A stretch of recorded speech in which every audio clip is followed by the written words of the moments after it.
Hey, it's Don here from the board. Thank you for coming along and checking out one of our videos. So in this video, it's been a very long wait. And of course what I'm talking about is an Artisan keycap that I had actually won as part of a raffle that was done by the Greaticedrake. Now, they had sent it to me, but it actually took 5 weeks to get here. It's sort of within an expected time frame. Normally packages from the US to Australia take about 20 working days, so that's about 4 weeks. But then of course there were some issues with Canadian Post at the time, and of course Australia Post is never super reliable anyway. So I'm glad that I got it. Hopefully it's safe and sound, because this is obviously going to include an unboxing of it and my initial reactions and thoughts. So what we're actually going to be doing is I'm actually going to be using a elevated platform to bring it a bit closer to the camera so we can see it in focus, rather than using the microscope. Now originally I was going to use a microscope, but I felt that the resolution was going to be a bit better using the webcam than the microscope. Hey, settle down. Alright, look, see, you're up there, okay? Just on the camera. Hello. You can say hello to everybody. So now of course, being a parcel that's been sent from overseas and ensuring that it has tracking and it's not going to get trashed, completely destroyed, you know, like bubble mailers have seen happen in the past, the Greaticedrake was more than happy to actually send it to me in a humongous box. Now I'm just going to hold this up next to my little one's head, and it's bigger than her head, right? Yeah, you just want to play with the box, don't you? I'll give it to you in a moment, alright? Alright, so let's get this box open. Careful to keep your fingers away so you're not going to get your fingies cut. And then Daddy will give you the box, alright?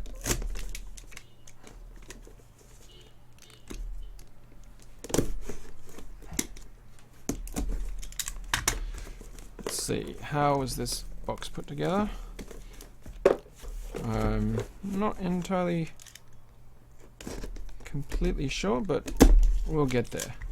Now, unfortunately, it sounds like this box is very empty because there's much rattling.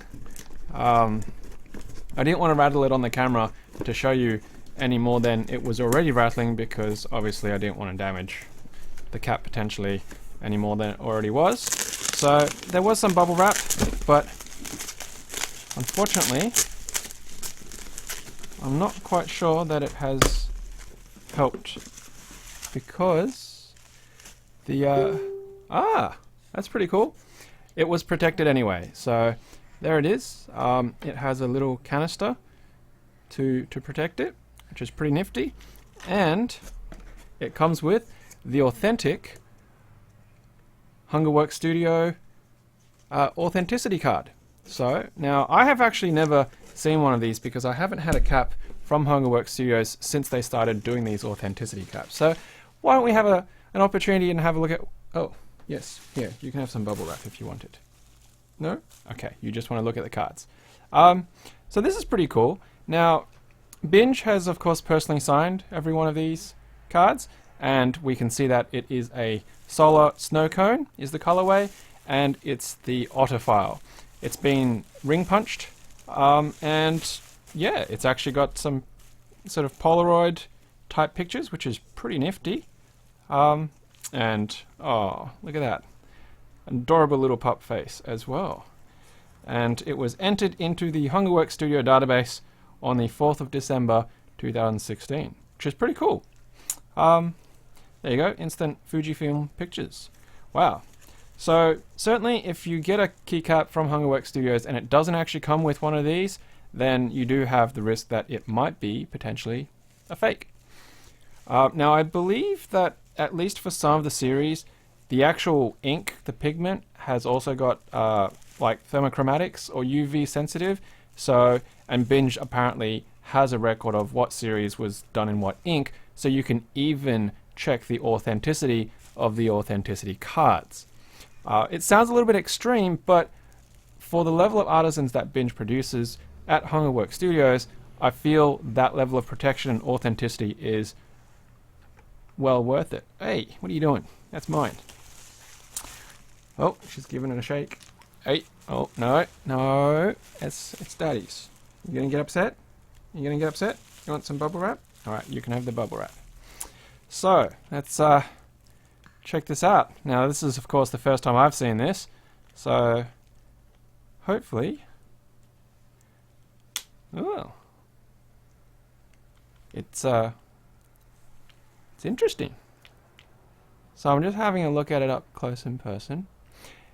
It's very grey looking, but I suspect that that might change in the right kind of light conditions. Oh, there you go. Now I'm just holding that up roughly and quickly with my hand, but in a moment I'm going to take that cap out and we're going to just put it on something that's elevated so we can have a look at that in a little bit more detail. Knife goes away. That's going to be out of reach from you, little one. Now, of course, this is my my quad hands, and what I've done is I've actually put a bit of sort of plastic. Wait, no, can't touch that either. It's just like a little foam tray that you might buy some fruit and vegetables on, that kind of thing. And I've kind of just adjusted it a little bit so it's got a bit of a... Did I get the orientation right? Maybe it sits better this way. Is that right? No, it was definitely the other way around. So you can tell I'm very organized when I do these videos.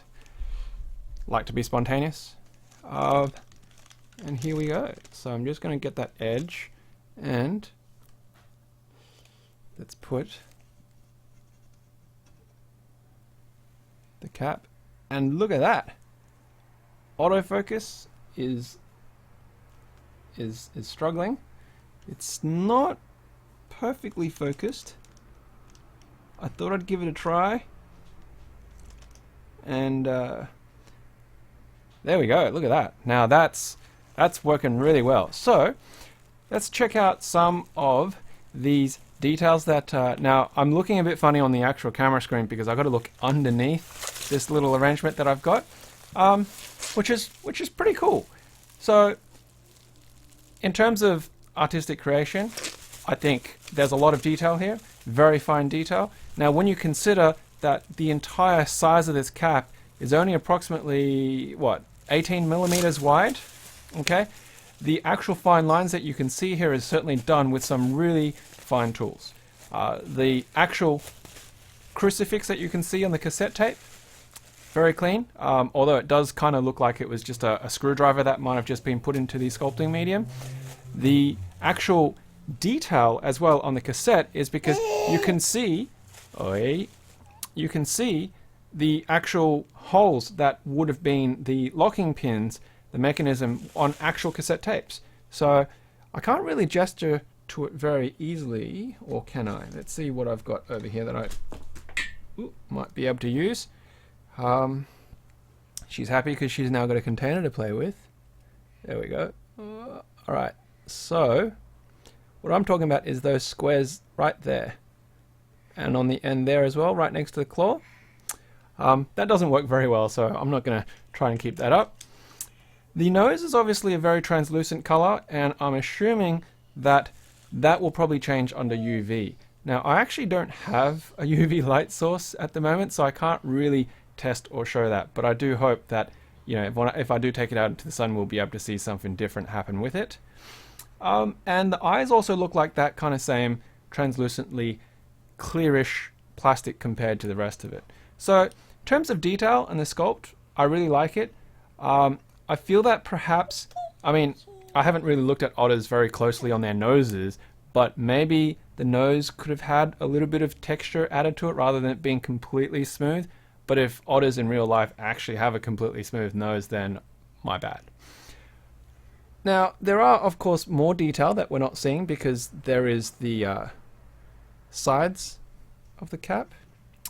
Okay, so there we go.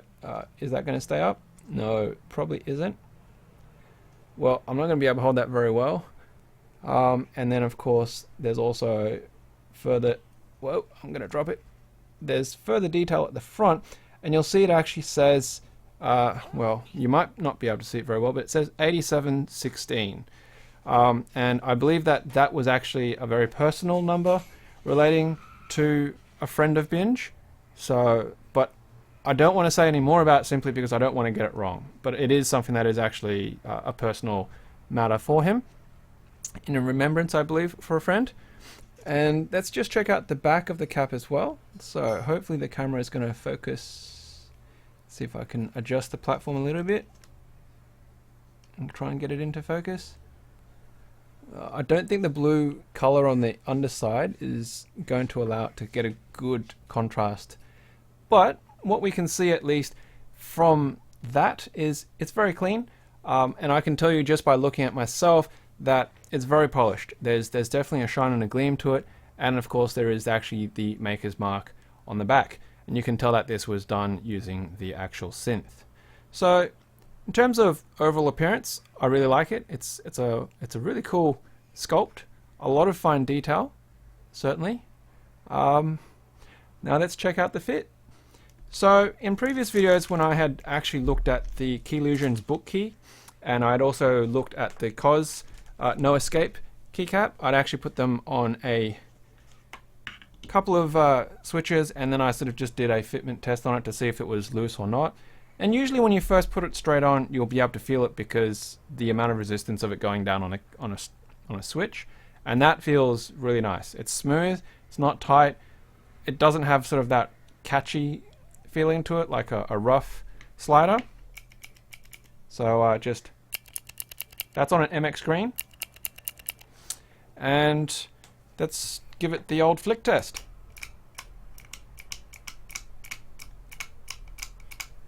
So it doesn't look like it's actually gone anywhere, which is great.